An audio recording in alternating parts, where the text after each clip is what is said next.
Let's go next to Patrick from Vernon Hills. Patrick from Vernon Hills, you're on the air. Hey, David. Can you hear me? Yes, I can. Cool. I have maybe more of a historical question for you, but do you have any examples of maybe the U.S. or other countries that have gone from times of heavy propaganda or sensational news to better news systems, and how have nations done that? Like what regulations or laws or social movements? In particular, I'm thinking of like the yellow journalism in the 20th century or the Red Scare in the middle of the 21st.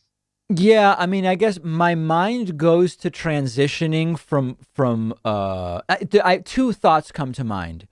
World War II and Cold War, where there was a lot of propaganda. I mean, I think, like, okay, take Estonia as an example, which I think is an interesting one because they're one of the countries that has best sort of recovered from the fall of the Soviet Union and exited the Cold War, very technologically advanced, very open when it comes to media.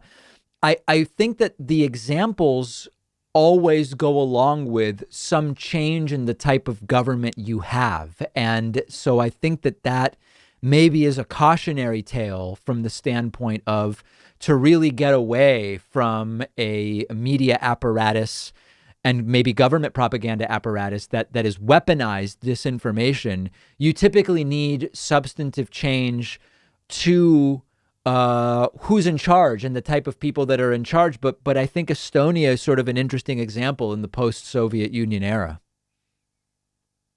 Cool, thanks. One more if you're fine with it. Sure. Andrew Yang has proposed a few times giving people money to Yes. invest in their local journalism outlets. So on your tax returns, you get like $100 or something, and you can only use that to donate to a person or organization that's registered as a news organization to help rebuild local news outlets. What do you think of that proposal? That's very interesting. I've not heard of that. I've heard of another idea where you can designate money for local elected officials rather than, I think when you do your taxes, there's a question of like, do you want to put $3 towards like the Yeah. presidential election fund or something like that? I've never met anybody who says yes to that, but some people must. The idea of doing it for local, I think it's very interesting. I think the devil is in the details. I'd want to know more about exactly how it's done, but I like the idea. Cool. Thank you. All right. And by the way, I think I like the idea better of with the politicians one of just getting money out of politics and having public financing of elections rather than giving people the option to participate in the system. Let's change the system. But when it Yeah, comes to media, I think it's more interesting. yeah, the freedom dividend I thought was a genius idea. I never heard that until Andrew Yang, and it just really changed. I was so pessimistic about money in politics until I heard that. I was like, it's genius. Like, All right, my friend. Thank you for the call. thank you. All right. Take care. Okay. Very good.